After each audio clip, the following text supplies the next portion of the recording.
In this video we're going to discuss the increasingly popular 4-3-3 system of play. This is a formation that's particularly been pushed in youth football as a result of players really having to play a number of different positions, making a number of different decisions, and also helping to develop more attacking personalities with the front three. Placement of the front three strikers favours offensive pressing, especially when the team forces the opposing defence section to move the ball to their side defenders, so creating the opportunity to shorten in towards the strong side. Teams playing a 4-3-3 should be naturally inclined to press their opponents, especially when the ball is in the highlighted area in the final third, in their attacking or your attacking third of the field. If we look at the possible arrangements of a 4-3-3 system, we see the biggest difference in the central midfield position. Forward line consists of the centre forward and two outside wing forwards. The defensive line is essentially a standard back four used in a 4-4-2, for example, providing zonal coverage or a mixture of zonal and man marking. The midfield alignments can be quite different. The first one we see here is a combination of two defensive central midfielders or two holding midfielders and also an attacking midfield player represented by number 8 here. 4-3-3 can also be played with three flat central midfielders as shown in the diagram, with 6, 8 and 5 playing flat across the central area. Can also be played conversely with a holding midfield player and two attacking midfield personalities. The evolution of the central midfield players can also be seen in another kind of staggered formation with a holding midfielder, an organising midfielder who plays in the central area, then also an attacking midfielder who has more freedom to join the front three. The front three system allows a team to apply pressure closer to the opponent's goal. The front three does not steer the team's attack as a two-front does, but attempts to actually intercept the ball with being a lot closer to the positions where they can apply pressure. This system becomes particularly effective when you play against an opponent that cannot serve long balls to the strikers or accurate long passes forward. If the opponent tries to play the ball sideways or indirectly, they're going to receive constant pressure as they try to build up a stage from the back. The system further promotes that ability for a team to be able to hit a long ball. If they cannot hit accurate long balls, they're going to be in even more trouble. But in essence, it actually forces the opponent to play long balls. The front three system also forces an opponent to think about whether they want to change. Few teams are actually willing to play a 3 versus 3 in their own defensive third of the field. In this shape, we also still have the security of the 4 back players as opposed to the 3-4-3 system. We also have the added flexibility of playing against a 4-4-2 system, of playing zonal or also in a man marking and sweeper type situation. This system provides a very strong midfield base. Holding or defensive midfielders, also known as screening midfielders, prevent or screen passes going into the two natural centre forwards of a 4-4-2. This makes it very difficult for our opponents to stage an attack in their attacking third of the field. In the attacking phase, these players act as playmakers who can connect the back and also switch the field. Generally, these players play quick and simple. They must also be selective about opportunities to go forward. Generally, one would go, one would stay to prevent any dangerous counters. These players are also strong in the air and generally are known as good ball winners. Again, these players would never both go forward together. Generally, one would go and support the attacking midfielder, and one would stay central and remain as the screening or holding midfielder. The attacking midfielder's roles and responsibility mainly include getting forward to help the centre forward, playing 1-2 combinations through the central area of the field, and also getting forward to complete passing triangles with these two outside left and right flank players. This player should also be capable of playing dangerous penetrating passes through to the three front runners.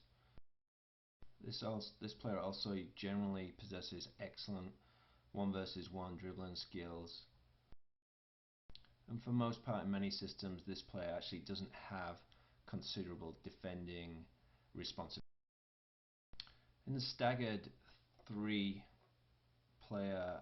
central midfield alignment, the organising player here, number 7, is generally only done on advanced level teams. The organising player must be able to read the game very well.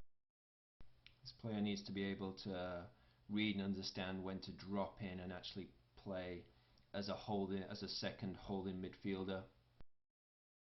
This player generally goes where is needed, and therefore has a lot of responsibilities both in the attacking phase and the defensive phase. The 3 midfield players will generally be pinched in centrally so that the midfield works as a tight triangle wherever they go on the field. The outside flank forwards and the central forward should always work to try and force the ball centrally into this midfield triangle where we would hope to have numbers up against a 4-4-2 system. And in the defensive phase, the 3 central midfielders, regardless of alignment, slide to the side of the field that the ball is on to help strengthen the strong side of the field. This helps to further compact the side of the field the ball is on when defending. Midfield 3 also have to be constantly aware of potentially getting flat and distributed across the middle. When they get dispersed and separated, they leave these large passing channels down the middle when you attempt to play 3 players across the central midfield as opposed to 4. And when that occurs, we also lose the screening midfielder who would be prevented passes into the seam area for any strikers who are checking into the space. Although weak in some areas, the 4-3-3 does comply to modern defensive formation principles. We now have the 4-tiered hierarchical approach to defending as opposed to the standard 3 of the 4-4-2, which in theory should make penetration more difficult, especially in these central areas. However, whereas we're relatively strong in this central section with numbers ups in terms of defending, we also need to be aware and recognize the weakness of these flank space areas, which are a natural space in the absence of having left and right flank midfield players. Some teams are perfectly happy to give the other team this flank area of the field when they're defending, because they're essentially these players are still 50 to 60 yards away from goal. In fact, the focus of our opponents on getting the ball wide into this area to exploit our team can often take away from the real threat, which is playing the ball behind the back 4. In any case, this potential weakness can be dealt with a number of different defensive shifts.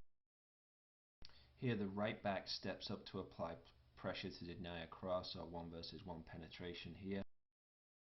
The 2 centre backs slide over to provide cover and balance, and also the balancing left back slides into a more central role as well. Alternatively, we can also take one of the holding or screening midfielders and ask them to drop into a centre back position. The left back still remains wide, and then they almost essentially act as a back four on their own now, and the right back has stepped up to pressure into the midfield. To provide even further pressure on this player, the right wing forward can also drop back in a type of pincer movement here to provide double cover,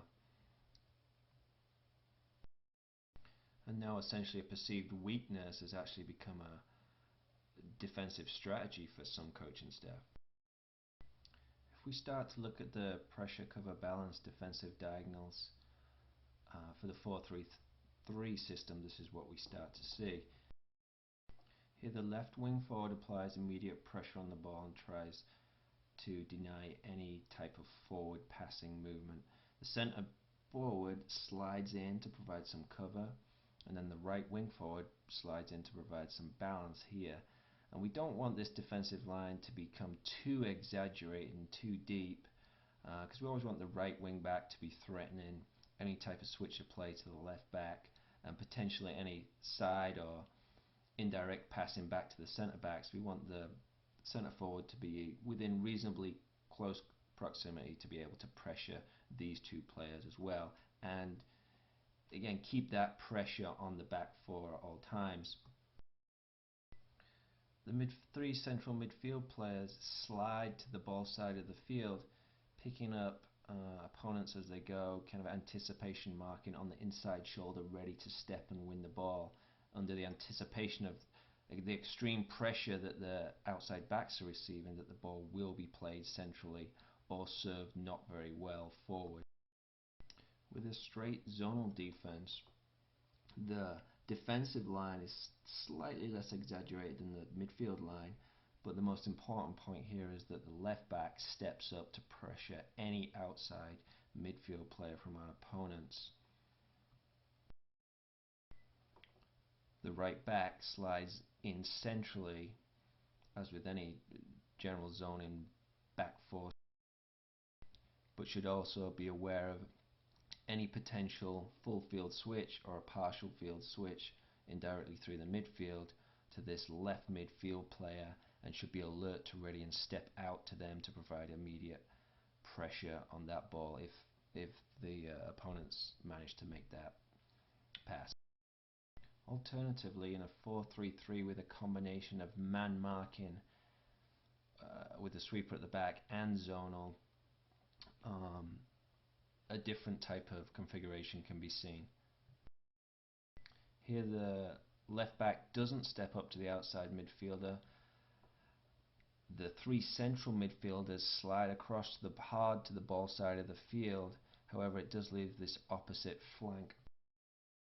In this case, the right central midfield player here, number 7, must be made aware of the potential need to drop slightly deeper off this central player on our opponent, and also the need to relatively quickly pressure this number 9 player should a switch of play occur, as opposed to the right back, who is now a marking back.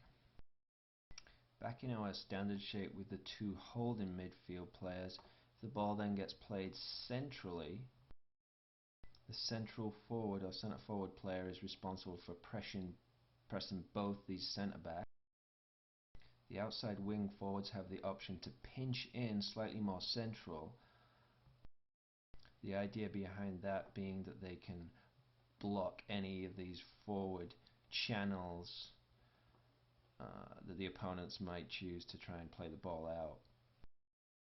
However, these two wing forwards are still close enough to pressure both the outside backs should the opponents decide to try and stage an attack through one of the outside.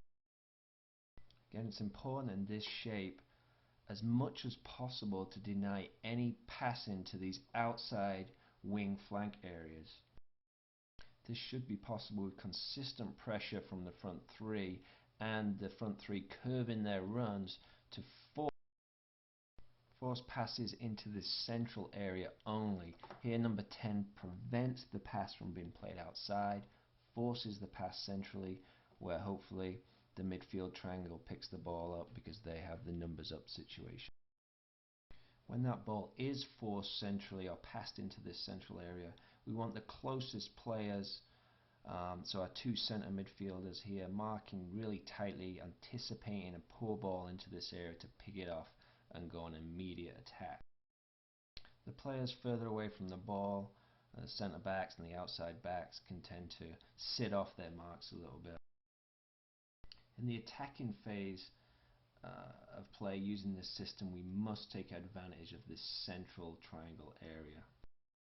The three central midfielders must be aerobically fit, must be technically strong players, and also good in combination with each other and have a good communication to know who's going to step forward and who's actually going to cover. With the three central midfield players, it's a lot easier for one or a combination of one or more of these central midfielders to break forward, support the forwards, and also provide combinations that penetrate the back line. The holding midfield player essentially just sits in and covers while these two players, or one or two players, are. The three central players also provide a platform for a nice patient build-up in which they can take their time, combine, and really choose their optimum moment to play forward. With the absence of outside midfield or flank players in the 4-3-3, it actually creates a natural space in front of the outside backs for them to get forward. The holding or central midfield players are generally responsible for getting the outside backs into the game and playing them in. This is often referred to as finding the second ball. Various rules can be applied in the attacking phase for the responsibilities of the outside backs when stepping forward. Here we have the rule of if the ball is on the right hand side, the right back can step forward into the attack and have a free role to essentially be a right midfielder or even right winger. Here the right centre back slides over, the left centre back slides more central, and also the left back slides into a central area as well.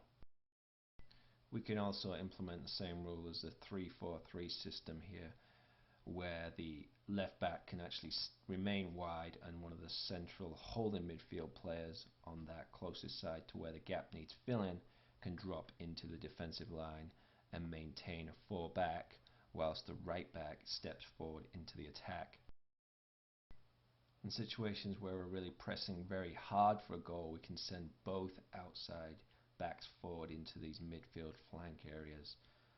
The assumption here is that one of the holding midfielders slides in to still give us 3 covering backs in our own defensive third of the field.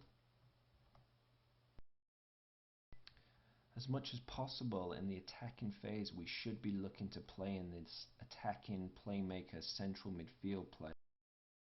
This player naturally sits in between the two defensive lines of a 4-4-2 system, with here the back 4, here the central 4. And here this number 8 attacking midfield player is free to roam in this seam area between these two defensive lines and pick up passes in a dangerous position where he can then go forward and play penetrating passes or dribble or run at the centre backs. Also in the attacking phase, there's a massive amount of triangulation that can occur between these front 4 players with constant support and constant movement. The lack of defensive responsibilities between the front 4 players also allows them to freely rotate and disorganize the defense. With the front 3 players, we always have the immediate threat of balls being played behind. At the same time, we always have the ability of one of the forward players to check into this seam area and also pick up the ball here. So there's a very different variety of attacking runs in the final third of the field, which is causing the defenders to constantly make decisions, and if you make them make decisions, they're probably going to make bad ones sometimes and hopefully become disorganized. The other effect of this movement is the defensive line will tend to sit a little bit deeper with all these threatening through balls and runs from the outside flank players or the central player. The other advantages of this system are the 3 front players are constantly in a position to attack as soon as the ball is won or there's a turnover. It's also easier to play direct with 3 immediate targets as opposed to the two of a 4-4-2, who are generally better marked. One of the other considerations of a front three is that it spreads the physical demands of the strikers more evenly, as opposed to the longer runs created in a two front. These players will be pressing and making runs, offensive runs, that are generally shorter. Also with the front three, when we're in the attacking, receiving balls coming in from wide areas or flank areas, it should be easier for us to attack near, middle and also far post spaces. We clearly have immediate width in attack. We also maintain our attacking partnerships on the flanks with good athletic outside backs being able to step forward and help the wing forwards. When playing with a three high against a marking back system, it can potentially pull all the marking backs to one side of the field if all the forwards slide to that side, exposing massive gaps on the other side. This gap can then be exploited by either an attacking central midfield player running into it or the outside flank back attacking this space also. 4-3-3 also allows us to play two distinctly different styles of football but within the same formation. With the numbers up situation in the midfield area, we can play a more possession oriented indirect style of play. And with the three front high players, we can also play a lot more direct at any point in time. Also, when in the 4-3-3 formation, we also have a huge amount of attacking triangles and good supporting angles all over the field, between both the midfield, the defence and the forward line. One of the other attractive defensive qualities of a 4-3-3 system is it can very quickly become a 4-5-1 with the simple movement of just two players in the defensive phase. With the two flank midfield players just dropping another 20 yards deeper, we leave the one player high and now we have a 5-man midfield. 4-3-3 opens up a door for almost an infinite amount of attacking patterns with a combination of these front four players. In most cases, a 4-3-3 is played with a very offensive play in mind, with a very active and aggressive team. The ability to throw large numbers into the attack of a standard 6 and almost 7 or even 8 players into the attack makes a really wide range of offensive solutions for a team in this shape. There are of course other distinct disadvantages as a 4-3-3 system. Passes or penetrating passes that do make it past the front three will deliver significant problems, and we can take 3 players out of the game with essentially one pass. So one forward pass is essentially removing 3 players out of the defensive phase. Another often negative aspect of playing with 3 high is all 3 of these players will tend to play with their backs to goal, reducing their ability to take players on, run at players and see further forward passing options. Also, when the opponents play with 5 midfield players or 4 midfield players, we're essentially playing significantly numbers down in the midfield area, which can lead to problems. The team also defends with generally 7 players as opposed to the 2 walls of 4, which create 8 in a 4-4-2, which make it slightly less defensive minded.